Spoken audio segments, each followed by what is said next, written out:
नमस्कार, इन खबर बिहार झारखंड में आप सभी का स्वागत है और मैं हूं आपके साथ जानिसार खान।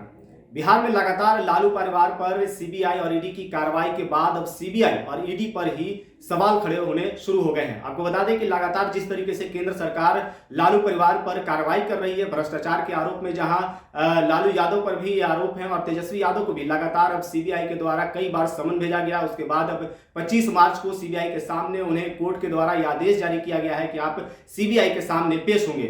तो वहीं अब सीबीआई के कार्रवाई पर जो है सवाल खड़े हो गए हैं, क्योंकि बार बार जिस तरीके से बिहार में सीबीआई का आना हो रहा है उससे बिहार में राजद के जो नेताओं हैं जिससे बिहार में राजद के नेताओं में ये आक्रोश बढ़ रहा है सीबीआई के खिलाफ, और ये लगातार राजद के नेताओं द्वारा कहा जा रहा है कि सीबीआई और ईडी का जो है केंद्र सरकार दुरुपयोग कर रही है। वहीं इस मामले को लेकर के अब पूर्व कृषि मंत्री सुधाकर सिंह ने कहा है कि वो प्राइवेट बिल लाएंगे, जिसमें आपको बता दें कि सीबीआई और ईडी को किसी प्रकार की राज्य में कार्रवाई करने के लिए उससे सरकार से सहमति लेनी होगी।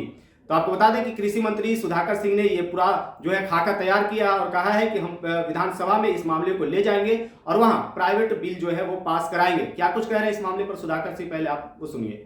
उस दौरान करीब 7 महीने में केंद्रीय जांच एजेंसियों के द्वारा लगातार बिहार में छापेमारी को बढ़ा दिया गया है। जांच की कार्रवाई असीमित तरीके से उसको आगे बढ़ाने का केंद्रीय सरकार के द्वारा आदेश दिया गया है।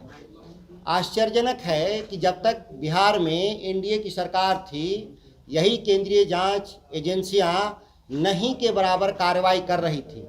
इससे साबित होता है देश के तमाम जो विपक्षी दल हैं, जिनका आरोप है कि देश की सत्ता में बैठे हुए केंद्रीय सरकार के लोग अपने राजनीतिक प्रतिस्पर्धियों और विपक्षियों को एक केंद्रीय जांच एजेंसियों के द्वारा डराया धमकाना जाने के प्रयास इस तरीके से किया जा रहा है कि राजनीतिक अस्थिरता का जन्म हो रहा है।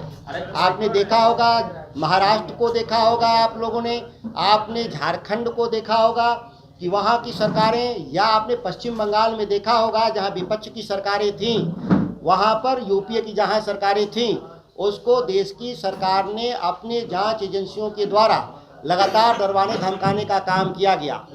और एक बात तय हुई थी, आपने देखा भी होगा कि जिस काम के लिए मैं आज प्रेस कॉन्फ्रेंस कर रहा हूँ, मैं एक निजी विधेयक बिहार विधानसभा में ला रहा हूँ, जिसका मुख्य उद्देश्य है कि दिल्ली पुलिस इस्टेब्लिशमेंट एक्ट के पारा 6 सेक्शन 6 में उसको अधिकार दिया गया था।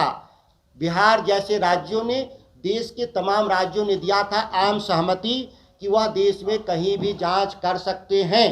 लेकिन जिस तरह से केंद्रीय जांच एजेंसियों का दुरुपयोग बढ़ता हुआ देखकर देश के 9 राज्यों ने अभी तक इस आम सहमति के धारा 6 को वापस लेने का काम किया था। आज भी 10वां राज्य पश्चिम बंगाल ने भी वापस लेने का काम किया, जो लागू नहीं हो पाया।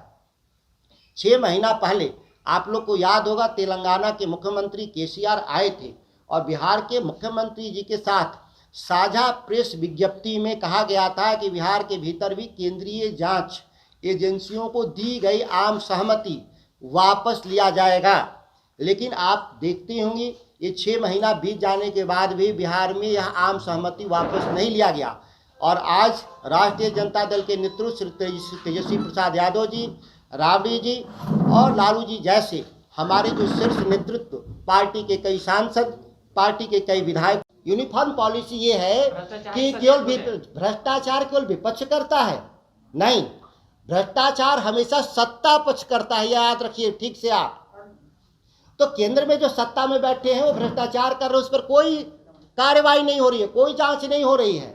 केवल उन पर कार्रवाई हो रही है जो दिल्ली के खिलाफ लोग हैं, जो उनके विपक्ष में लोग हैं, उन पर यह कार्रवाई हो रही है, एक पक्षीय कार्रवाई हो रही है, इसकी मैं बात कर रहा हूँ। तो सुना आपने सुधाकर सिंह को। सुधाकर सिंह ने साफ साफ तौर पर कहा है कि जब से पिछले 7 महीने से महागठबंधन की सरकार जब से बनी है, तब से लगातार जो है सीबीआई और ईडी की कार्रवाई जो है बिहार सरकार पर जारी है, और खास करके लालू यादव परिवार पर।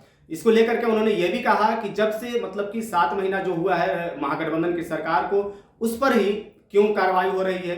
पहले जब बीजेपी के समर्थन में सरकार चल रही थी तब तो कार्रवाई नहीं हो रही थी, आखिर पिछले 7 महीने से जब से राजद और जेडीयू की इस गठबंधन की सरकार चल रही है तभी कार्रवाई क्यों हो रही है, ये भी सुधाकर सिंह सवाल कर रहे हैं। और उन्होंने ये भी कह दिया कि इससे एक अगर देखा जाए तो राजनीतिक जो है अस्थिरता उत्पन्न करने की लगातार कोशिश की जा रही है ताकि किसी प्रकार से जो है वो सरकार गिर जाए और उसमें बीजेपी अपना फायदा उठा ले। और इस प्रकार से सुधाकर सिंह हमला बोल रहे हैं, आपने सुना। और लगातार वो अब बात कर रहे हैं कि इस मामले पर विधानसभा में प्राइवेट बिल लाएंगे और इस पर कानून बनाने की बात करेंगे, क्योंकि बार बार सीबीआई और ईडी की जिस तरीके से कार्रवाई हो रही है, राजद के कई नेताओं के बयान पहले भी आ चुके हैं कि सीबीआई और ईडी जो है वो केंद्र सरकार इसकी दुरुपयोग कर रही है और इस एजेंसी की गलत तरीके से इस्तेमाल किया जा रहा है। लेकिन आपको बता दें कि यही पूर्व कृषि मंत्री थे सुधाकर सिंह, जिन्होंने पहले किसानों के लिए प्राइवेट बिल लाया था जिसको नीतीश कुमार ने पास करने से मना कर दिया था। लेकिन अब देखना होगा कि क्या अगर फिर सुधाकर सिंह जो है वो प्राइवेट बिल लाएंगे और सीबीआई और ईडी की कार्रवाई को रोकने के लिए बिल लाते हैं और विधानसभा में पेश करते हैं तो क्या इस पर नीतीश कुमार अपनी सहमति जाहिर करेंगे और विधानसभा में इसे पारित किया जाएगा? अब ये देखने वाली बात हो। लेकिन फिलहाल सुधाकर सिंह ने ये पूरी तरह से खाका तैयार कर लिया है और अब देखना होगा कि आगे इसमें क्या कुछ निकल करके आता है। तो फिलहाल इस खबर में इतना ही। बाकी तमाम खबरों के लिए आप बने रहिए खबर बिहार झारखंड के साथ। और अगर अभी तक आपने चैनल को सब्सक्राइब नहीं किया है तो चैनल को जरूर सब्सक्राइब कर लीजिए और इसे फेसबुक पेज पर भी फॉलो कर लीजिए।